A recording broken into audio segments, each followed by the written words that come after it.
Welcome to Oregon, the beaver state. Home of stunning forests, dramatic coastlines, and cities so hip they probably wear tiny little beanies even in summer. Portland, for example. You've seen the pictures, right?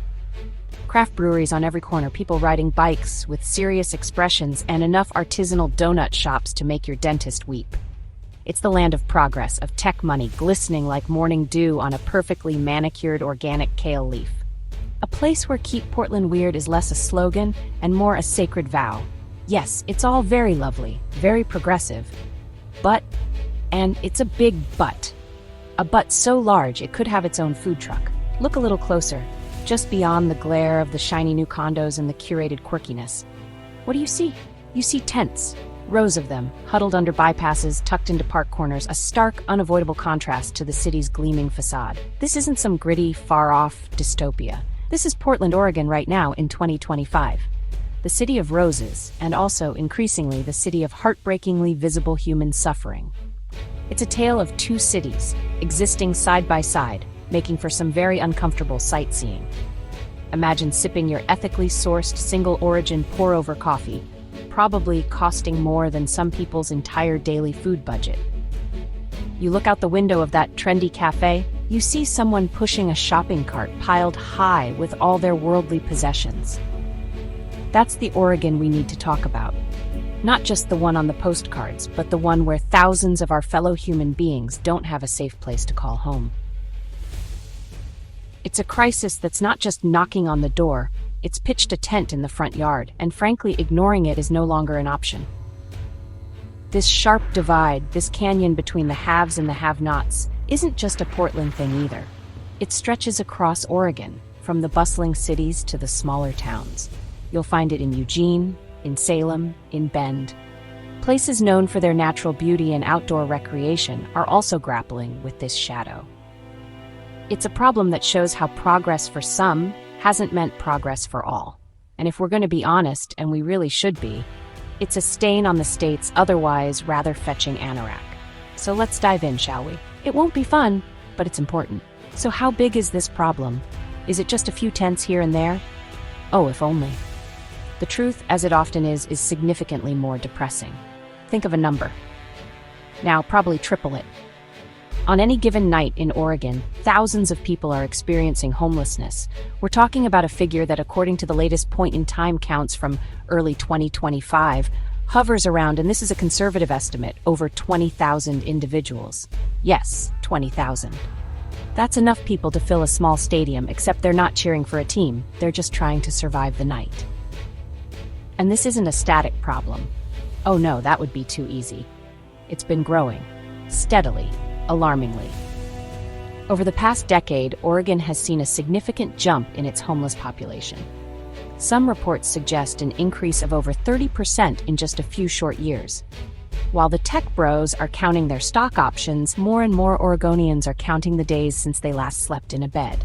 This isn't just a blip, it's a trend, a deeply worrying one, like finding out your favorite uncle collects porcelain dolls. Unsettling, and it demands answers.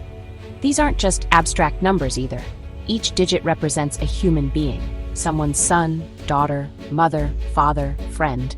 Imagine the entire population of a small Oregon town, say Astoria or Tillamook, suddenly without homes. That's the scale we're dealing with, and it's not just in the big cities.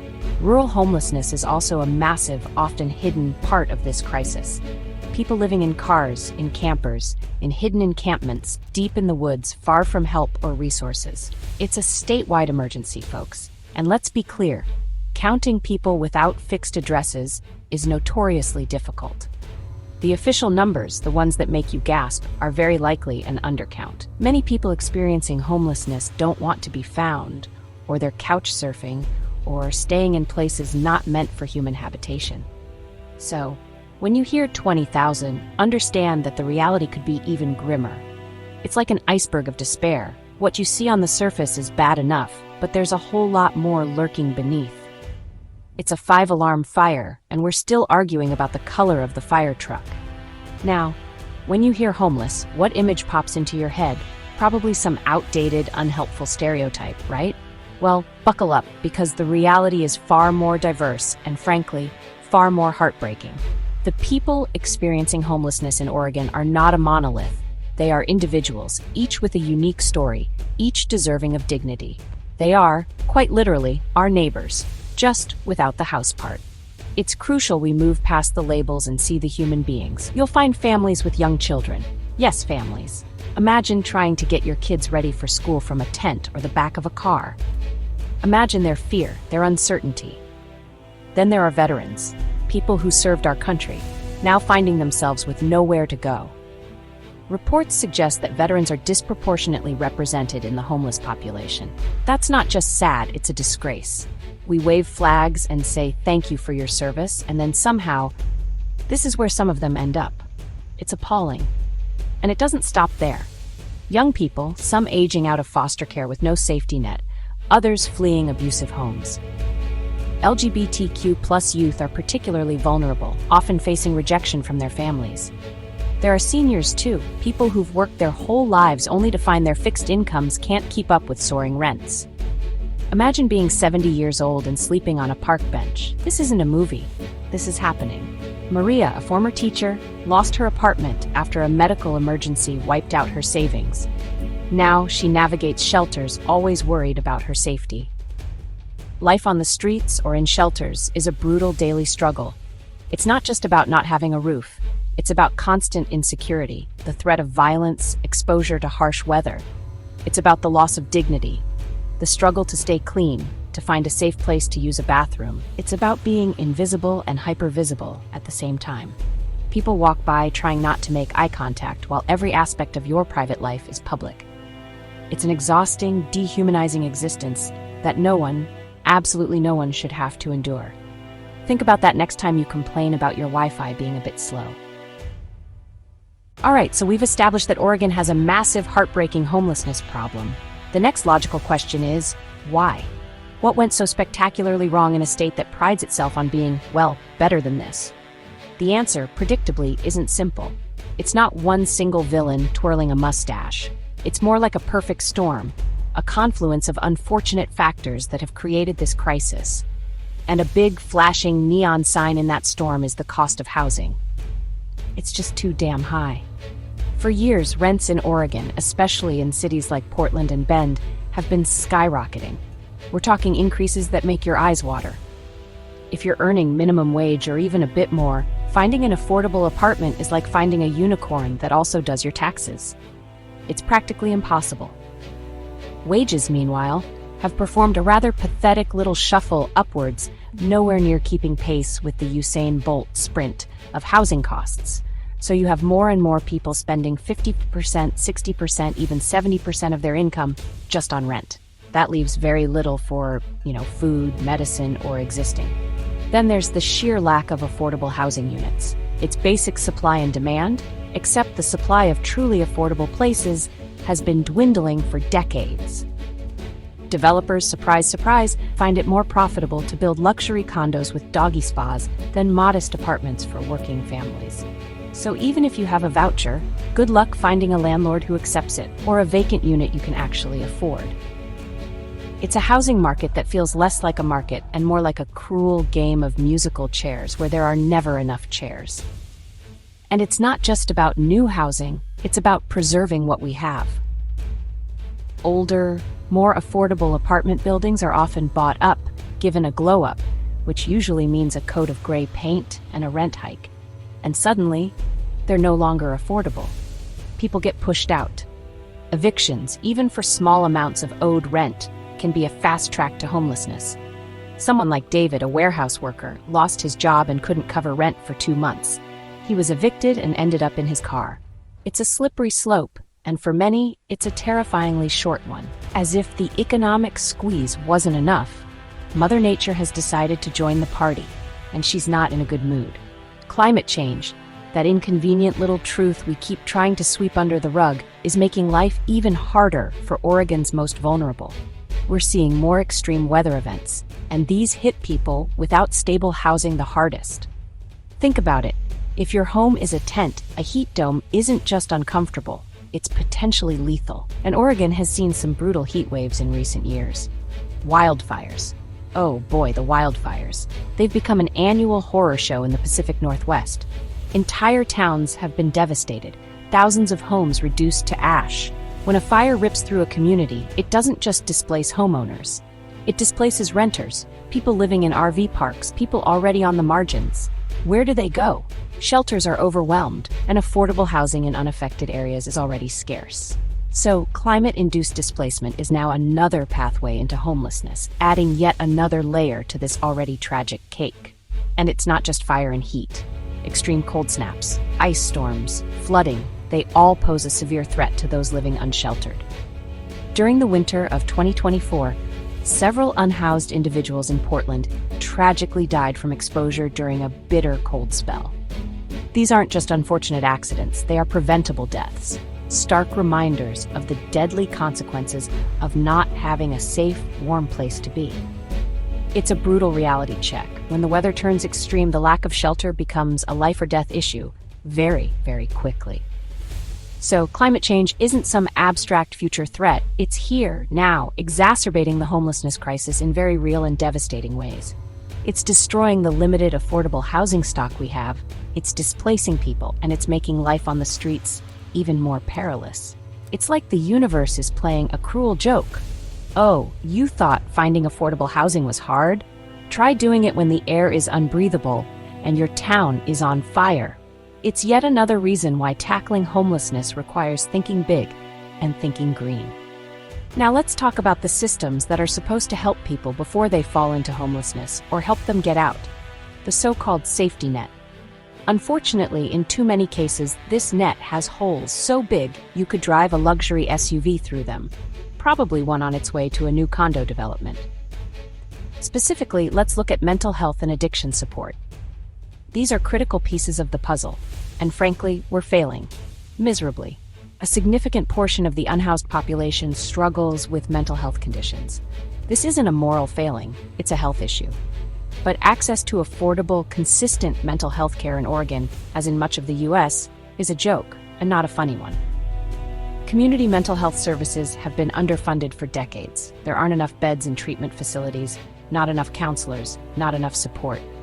So, people in crisis often end up on the streets, at where their conditions worsen. It's a vicious cycle, and the street is a terrible place to manage schizophrenia or severe depression. Then there's addiction. Substance use disorder is also prevalent among the homeless population. Again, this is a health crisis, not a character flaw. But just like with mental health, access to effective evidence-based addiction treatment is woefully inadequate. Detox facilities have long waiting lists. Long-term recovery support is scarce. So, people struggling with addiction get trapped.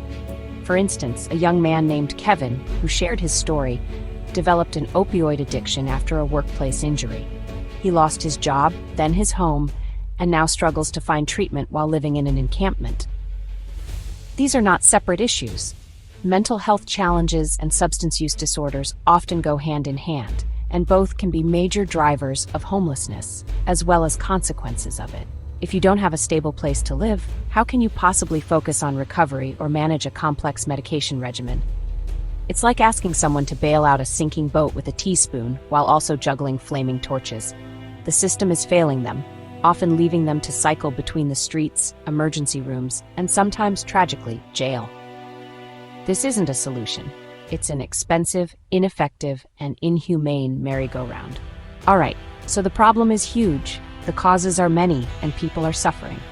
What then is the government, state, local, all those folks we elect actually doing about it? Well, to be fair, they're not entirely sitting on their hands, humming show tunes. There has been an increase in awareness, and yes, an increase in funding allocated to address homelessness in Oregon. We've seen declarations of emergency, task forces assembled, and new programs launched with very serious-sounding names. There are efforts to build more shelters, create temporary housing sites, and fund outreach teams. For example, Oregon has invested hundreds of millions of dollars in recent years towards homelessness prevention, shelter operations, and affordable housing development. Cities like Portland have implemented safe rest villages, managed outdoor shelters with some services.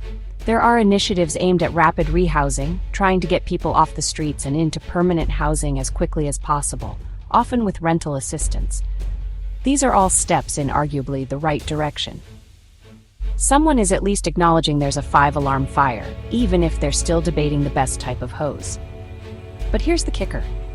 Despite these efforts, the crisis continues to deepen. Why?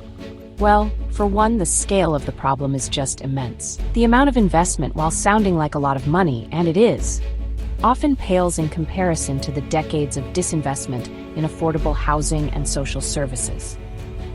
It's like trying to fill a swimming pool with an eyedropper while there's a massive crack in the bottom. The need far outstrips the current resources being deployed. It's a classic case of too little, too late for too many.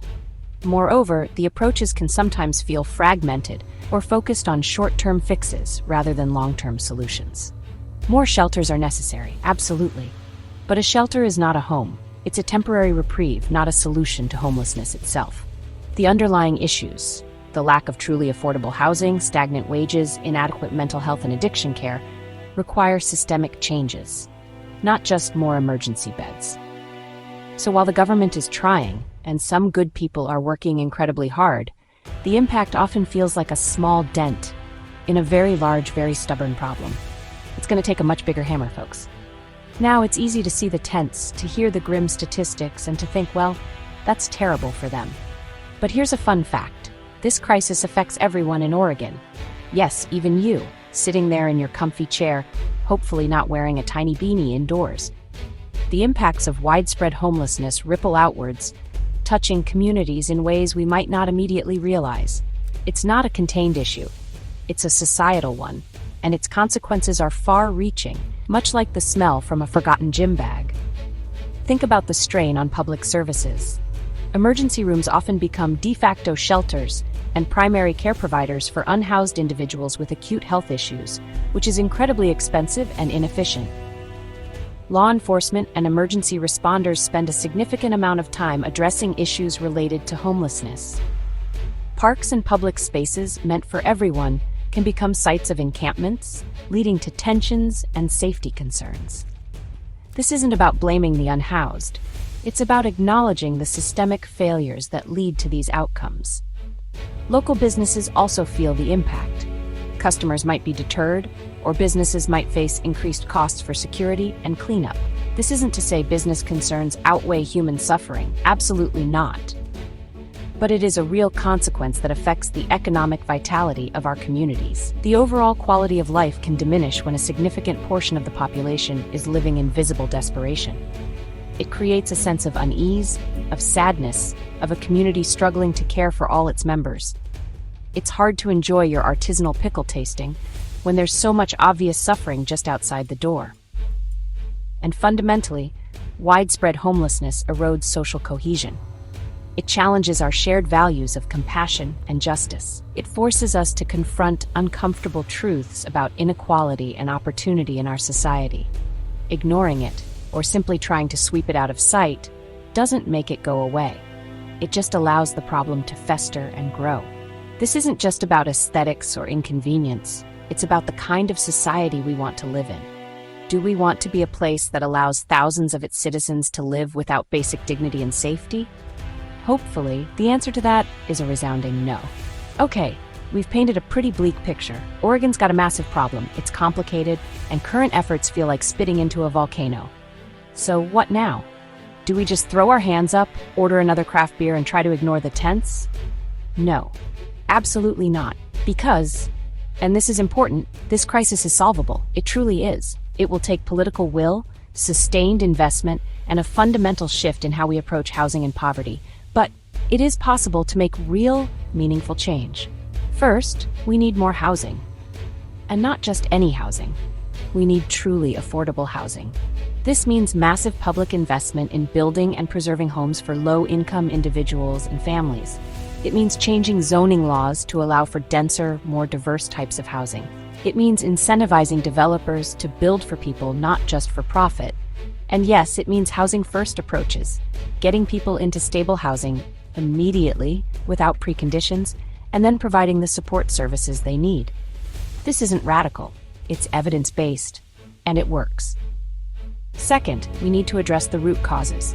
This means raising the minimum wage to a living wage so people can actually afford to live. It means strengthening tenant protections to prevent unjust evictions. It means massively expanding access to mental health and addiction treatment, on demand, not after a 6-month wait. It means robust support for people exiting foster care, prisons, or military service.